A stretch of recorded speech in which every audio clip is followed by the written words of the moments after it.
Bismillahirrahmanirrahim. Assalamualaikum warahmatullahi wabarakatuh. Kepada murid-murid cikgu sekalian, harap semua bersedia ya. Jadi pada slide kali ini kita akan belajar Komsas ya. Okey, Komsas menggunakan buku antologi Bintang Hati. Okey, jadi kita akan belajar genre yang pertama yang ada dalam buku tu, iaitu puisi tradisional. Jadi kita akan belajar syair burung nuri. Okey, jadi untuk itu cikgu nak awak dengarkan dahulu alunan syair burung nuri ni.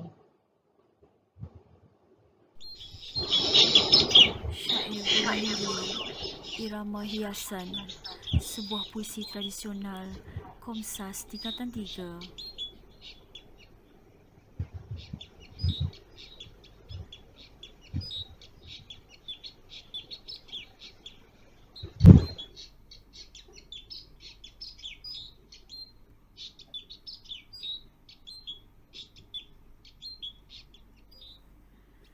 Bermula warkah surat rencana, ikatan fakir yang sangat hina, sajak dan nazam banyak tak kena,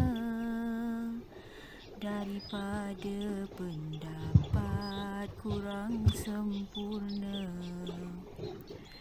Gerangan sungguh amatlah leta, perinya akal gelap gelita, hemat pun rendah daif berserta, tambahan badan miskin dan nista. Beribu ampun kiranya Tuan, atasnya hulu fakir nistawan, daripada masyghul gundah merawan, terperilah madah patik nintuan. Dituliskan sahifah supaya nyata, barang yang gairah di dalam cinta. Terfikir-fikir bukan menderita, dakwat dan kertas tempat berkata. Sudahlah nasib untung yang malang, mengambah lautan berulang-ulang. Mudaratnya bukan lagi kepalang, senantiasa di dalam nasib dan walang. Hanyutlah badan kesana kemari, segenap pesisir desa negeri. Bertambahlah pula sopan dan negeri, santap nan tidak minum pun kari. Bangun terjunum badan suatu, gundahlah fikir tiada tertentu. Laksana cermin jatuh ke batu, remuk dan rendam hancur di situ. Remuk dan redam rasanya hati, lenyaplah fikir budi pekerti. Jikalau kiranya hamba turuti, daripada hidup sebaiknya mati, daripada hidup sebaiknya mati.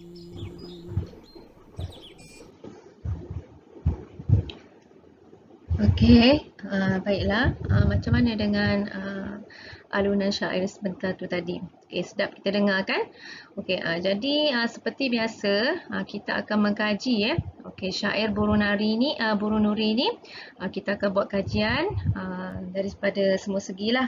Contoh daripada tema dia, daripada persoalan dia macam mana, nilai pengajaran dan semua sekali Okey, jadi kita kena fahamkan dulu pelajar-pelajar sekalian Okey, apa sebenarnya yang nak disampaikan melalui syair Burung Nuri ni? Okey, apa yang dia nak ceritakan kepada kita oleh penyair yang membuat syair Burung Nuri ni Okey, kita pergi kepada slide yang seterusnya. Syair Burung Nuri.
Okey, baiklah pelajar-pelajar sekalian. Kita masuk kepada maksud syair yang diberi ni. Okey, kalau kita tengok untuk pelajar, cikgu rasa semua dah ada buku. Jadi awak boleh buka buku Antologi Bintang Hati. Okey, buka muka surat 3. Okey, situ syair Boronuri.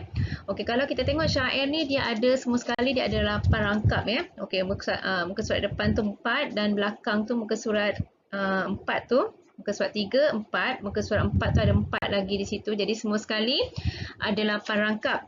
Okey, jadi bila kita nak belajar syair ke pantun ke apa-apa je lah macam apa ni sajak ke jadi kita kena faham setiap rangkap tu sebenarnya dia membawa maksud-maksud yang tersendirilah. Okey, kalau macam syair ni biasanya kalau setiap rangkap tu dia ada perkaitan dia antara satu sama lain. Maknanya daripada rangkap 1 ke rangkap 8 tu maknanya semuanya ada kaitan kalau satu kisah ataupun satu cerita lah. Okey, jadi kita akan tengok satu persatu. Okey, rangkap yang pertama kalau kita tengok, jadi cikgu tak bacakanlah syairnya, jadi awak tengok sendiri syair di situ rangkap yang pertama. Okey, kalau kita tengok sini rangkap yang pertama Okey, sekejap. Okey, rangkap pertama di sini kalau kita tengok, okey, penyair menceritakan warkah yang ditulis oleh orang hina banyak kekurangan berdasarkan pendapatnya yang tidak sempurna. Okey, jadi kalau kita tengok kat sini dalam rangkap pertama ni, penyair ataupun orang yang menulis syair ni dia macam mempunyai satu sifat yang merendahkan diri dia. Maknanya kalau orang-orang biasa-biasa saja, dia menganggap diri dia sebagai orang yang hina Okey, kalau orang yang dia rasa orang yang hina ni kalau menulis tu sesuatu perkara, sesuatu penulisan dan sebagainya banyak kekurangan dan kalau memberi pendapat pun biasanya pendapat yang dirasakannya tidak sempurna Okey, kemudian kita tengok kepada rangkap yang kedua. Okey, penyair menyatakan bahawa dia dipandang hina, pemikirannya yang tidak luas dan hidup dalam kemiskinan. Okey, jadi kalau dalam rangkap kedua ni kita tengok Okey, menurut penyair ni, seseorang tu akan dianggap hina jika kita tidak mempunyai akal ataupun sifat kita yang kurang sopan atau berakhlak rendah dan kita hidup dalam kemiskinan. Okey, itu berdasarkan apa yang dipandang oleh manusia terhadap sesama manusia. Jadi bila kita tidak mempunyai kedudukan kita berada dalam situasi yang biasa-biasa, jadi orang suka nak pandang hina kepada kita Okey, jadi kita akan orang juga akan melihat kita rendah, melihat kita mempunyai pemikiran yang tidak tidak luas jadi itu adalah pandangan manusia sesama manusia Okey, kemudian kita tengok kepada rangkap yang ketiga. Penyair memohon maaf atas coretan kata-katanya yang ditulis dalam perasaan sedih. Okey, jadi kalau kita tengok tadi permulaan syair ni pun ayat dia menyatakan sesuatu yang berbaur kesedihan lah coretan kata-kata yang ditulis tu dalam perasaan yang menggambarkan dia berada dalam keadaan yang sedih Okey, kemudian kita pergi kepada rangkap keempat. Okey, rangkap keempat tu maksudnya penyair menulis surat untuk meluahkan perasaan cinta kepada pasangannya. Okey, jadi ini digambarkan dalam rangkap ni maksudnya tentang gambaran tentang adab adab sesama pasangan lah. Ni bagi orang yang bercinta lah. Bukan nak suruh awak bercinta Okey, maksudnya ini adab yang dinyatakan apabila pasangan ada percintaan pasangan yang bercinta. Okey, kalau nak menyatakan perasaan ke apa ke biasanya adalah melalui penyataan melalui surat lah Okey, kemudian kita tengok rangkap yang kelima.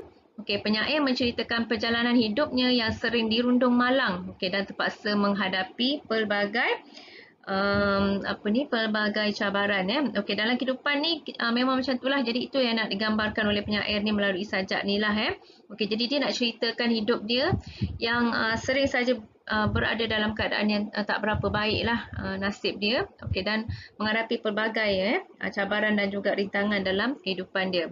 Okey, kemudian dalam rangkap ke-6 tu apa yang nak dikongsikan oleh penyair kepada kita pula. Okey, penyair menceritakan kehidupannya yang tiada hala tuju dan terumbang-ambing hingga kan tidak makan dan tidak minum. Okey, dalam rangkap ke-6 ni penyair nak gambarkan bahawa dia adalah seorang yang sedang berada dalam keadaan yang tidak mempunyai tujuan dalam hidup dia. Dia rasakan hidup dia tu agak lebih kurang macam tak bermakna lah. Sampaikan dia rasa macam dia tak ada rasa selera untuk makan dan juga minum. Jadi kita tengok syair ni menunjukkan tentang kesedihan seseorang lah yang nak dikongsikan Okey, kemudian kita tengok rangkap ketujuh. Okey, rangkap ketujuh pula kita tengok penyair tersedar bahawa kesedihan dan kekecewaan boleh mengakibatkan hidupnya musnah. Okey, dalam rangkap ketujuh ni kita tengok dia macam ada kesedaran dah. Orang yang tulis syair ni dia macam dah ada kesedaran. Okey, bahawa kalau kita ni hidup melayan kesedihan, melayan kekecewaan, kalau lama-lama nanti kan memang hidup kita akan musnah. Kesudahan hidup kita akan berakhir dengan sesuatu yang tidak baiklah jadi tak sewajarnya kita terus berada dalam kesedihan okey, dan juga kekecewaan dalam kehidupan kita okey, dan kemudian dalam rangkap yang terakhir kita tengok okey, penyair sedar rangkap ke-8 penyair sedar kekecewaan boleh menyebabkan seseorang itu bertindak di luar kawalan fikiran yang waras dan rasional. Jika penyair menurut perasaannya, lebih baik dia memilih mati daripada hidup. Ini apa yang dia nyatalah kalau kita tengok dalam sajak ni tentang kekecewaan. Jadi kalau kita tengok rangkap ke-8 ni penyair sedar kalau dia terus saja dalam kecewa okey, bertindak di luar kawalan akal fikiran yang waras dan kehidupan manusia pun macam tu. Kalau kita berbuat sesuatu tu tidak berfikir, tidak menggunakan akal fikiran menurut perasaan. Jadi dia kata lebih baik mati daripada hidup untuk orang-orang yang macam ni. Jadi yang mesej kita dapat kat sini, jangan membiarkan diri kita dalam keadaan terumbang-ambing, dalam keadaan kecewa, dalam keadaan yang sentiasa dilema, memikirkan perasaan dan emosi kita saja. Jadi kita harus mencari jalan keluar sekiranya kita mempunyai sebarang masalah. Okey, kita tengok slide yang seterusnya. Okey, yang ni biasalah dalam kajian kita apa-apa kita belajar, kita kena tahu tema dan juga persoalan. Okey, tema kalau kita tengok, tema tentang apa ni, kisah syair Guru Nuri ni adalah tentang, dia menggambarkan kepada kita tentang adab dalam kehidupan seseorang. Okey, adab dalam kehidupan seseorang contohnya macam penyair ni ceritakan kepada kita okey, macam mana adab kita kalau dalam kehidupan kita tu bila seseorang tu ada masalah. Contohnya kecewa dalam hubungan masalah kehidupan yang terumbang-ambing, okey, masalah kita gagal berfikir secara rasional. Okey, yang semua ni boleh memusnahkan kehidupan seseorang. Jadi dinyatakan adab-adabnya di situ. Okey, itu temalah. Okey, maksud keseluruhan bagi syair Guru Nuri ni. Okey, kemudian kita tengok pula bila dah ada tema pasti ada persoalan. Okey, kita tengok beberapa persoalan. Okey, persoalan tu maksudnya mesej-mesej lain juga yang kita boleh dapat melalui syair yang kita pelajari ni. Okey, yang pertama, okey, kita tengok di situ, kepentingan memiliki ilmu pengetahuan okey, dan berakhlak mulia. Jadi syair ni menunjukkan kepada kita pentingnya kita kena ada ilmu dalam kehidupan kita. Sebab apa? Supaya kita tidak dipandang hina dalam kehidupan kita. Kalau orang yang tak ada ilmu, orang yang tak ada kedudukan, tak ada pelajaran, macam awak lah sebagai pelajar. Jadi kalau tak ada tu semua, kita tidak akan dipandang tinggi oleh orang lain. Jadi maksudnya kalau orang hormat kepada kita, nak tak nak kita harus mempunyai ilmu pengetahuan. Okey. Ilmu pengetahuan pula kena selari dengan akhlak yang mulia. Jadi kalau ada ilmu tak ada akhlak pun tak guna. Okey, kalau ada akhlak yang mulia tapi tak ada ilmu pengetahuan, kita tetap dipandang rendah oleh orang. Jadi kedua-dua ni kena seiringan Okey. Itu yang pertama, persoalan yang pertama.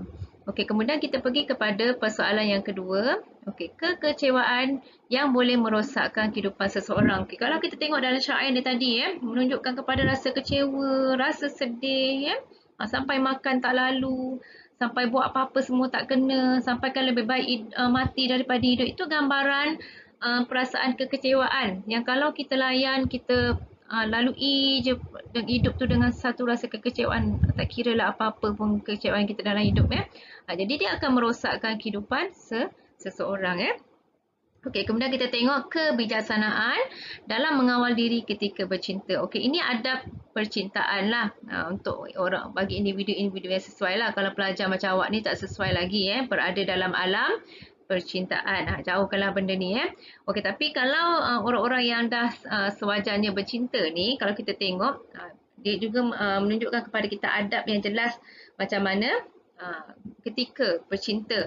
Jadi maknanya bercinta tu kalau contoh macam ada orang dulu lah kan, orang zaman dulu kalau dia ni apa-apa dia nyatakan melalui surat lah, tak adalah macam nak berjumpa, nak pergi dating sana sini ya. Itu ada adab yang perlu dijagalah dalam bercinta sebab kita tahu bercinta ni biasanya kalau tak dipadu dengan iman dan akal boleh membawa ke lembah yang hina Okey, kemudian kita tengok kesederhanaan dalam percintaan. Okey, ini juga satu perkara. Maknanya cinta ni bukan segala-galanya dalam kehidupan kita. Jadi kalau orang-orang yang kecewa akibat percintaan dan sebagainya, itu bukan bererti kiamatnya dunia awak. Kiamatnya dunia kita sebagai manusia. Jadi cinta ni salah satu rencah dalam kehidupan lah. Jadi tapi bukan bererti segala-galanya dalam hidup kita.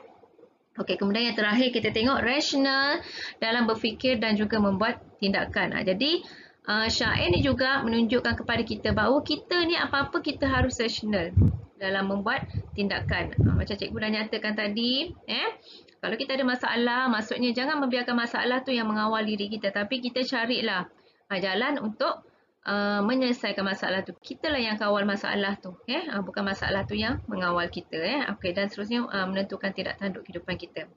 Okey, kita pergi kepada slide yang seterusnya. Okey, seterusnya kita pergi kepada bentuk. Okey, yang pertama kalau kita tengok syair burung nuri ni, syair ni berbentuk terikat. Okey, sebab apa kalau terikat? Okey, cuba pelajar-pelajar semak semula kepada syair tersebut. Kalau kita tengok hujung setiap rangkap syair tersebut tu dia punya perkataan hujung dia tu sama. Jadi boleh rujuk semula cikgu bacakan Okey, contoh macam kita tengok pada rangkap pertama bermula warkah surat rencana. Okey, rencana.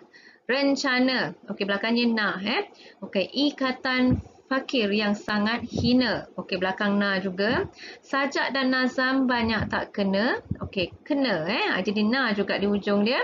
Daripada pendapat kurang sempurna. Okey, juga na di belakang je. Okey, macam tu juga dengan rangkap-rangkap lain. Ada yang berakhir dengan ta, ada yang berakhir dengan an Jadi belakang-belakang ni semua sama bacaan je. Jadi kalau kita tengok rima dia macam tu, rima dia a. Okey, rima dia sama sebutan hujung dia. Okey, jadi maknanya syair ini adalah berbentuk terikat. Maksudnya dia tak bebas lah belakang dia tu tak bebas. Dia kena sama Sebab tu kalau kita dengar bacaan syair tu dia indah. Sebab apa dia jadi indah? Sebab dia punya rima belakang dia adalah sama semua sekali Okey, kemudian kita tengok syair ini terdiri daripada 8 rangkap. Okey, semua sekali boleh kira. Cikgu pun dah sebut tadi ada 8 rangkap. Okey, dan semua baris iaitu 4 baris dalam satu rangkap. Okey, sebab tu dia terikat. Dia dah ditentukan. Rima di belakang sama Okey, kemudian kita tengok dari segi bilangan rangkap dia, bilangan baris dan set rangkap semua samalah Okey, kemudian kita tengok bilangan perkataan dalam setiap baris antara 3 hingga 6 perkataan. Jadi ni pelajar boleh cari sendiri dalam syair tersebut. Okey. Contoh kat sini kalau kita tengok Okey, paling sikit perkataan yang ada, contoh di situ perinya akal gelap gelita. Okey, 3 patah perkataan. Perinya 1, akal 2, gelap gelita 3.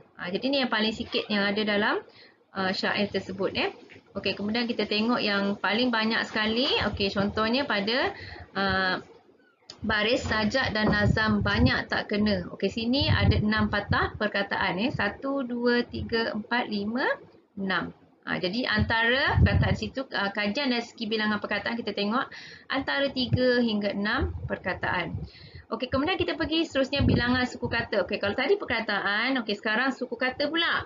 Jadi paling sikit suku kata yang terdapat dalam syair tersebut ialah 10. Okey, dan paling banyak ialah 13. Jadi contoh kat situ kita tengok. Okey, ni yang paling sikit Sudahlah nasib untungnya malang. Okey, ada 10 suku kata. Macam mana suku kata kita tengok. Contohnya macam perkataan sudahlah. Okey, sudahlah ni satu perkataan. Tapi kalau kita kira dia ada 3 suku kata. Suku kata tu pecahan-pecahan untuk membunyikan sesuatu perkataan Okey, contoh su. 1, dah, 2, lah, 3. Jadi kira semua-semua ni 1, 2, 3, 4, 5, 6, 7, 8, 9, 10. Okey, jadi ada 10 suku kata.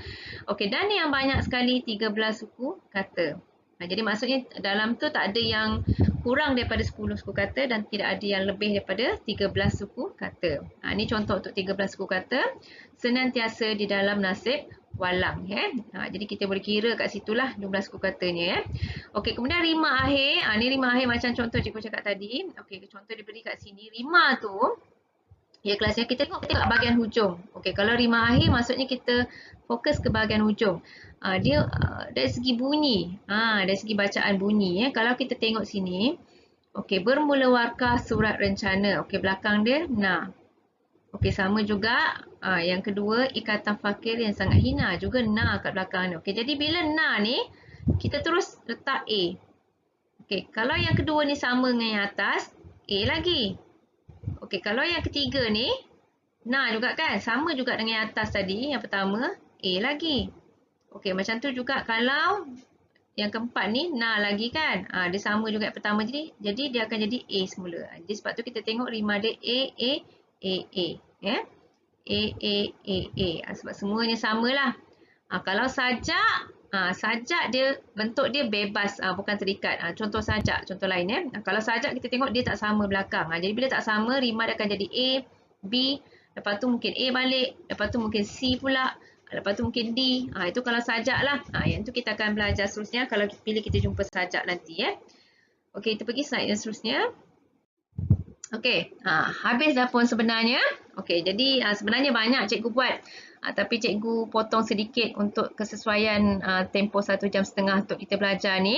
Okey, jadi sebagai penutup cikgu nak awak salin nota. Okey, dalam buku Komsas Okey, kadang-kadang ni masa cikgu buat slide ni sebab cikgu rasa awak tak dapat lagi buku.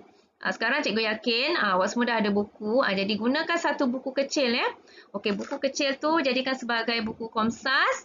Okey, dan kemudian salin semua sekali slide yang kita dah pelajari tadi. Okey, termasuklah maksud. Okey, maksud setiap rangkap syair Burung Nuri tadi. Okey, kemudian kita belajar apa tadi lagi?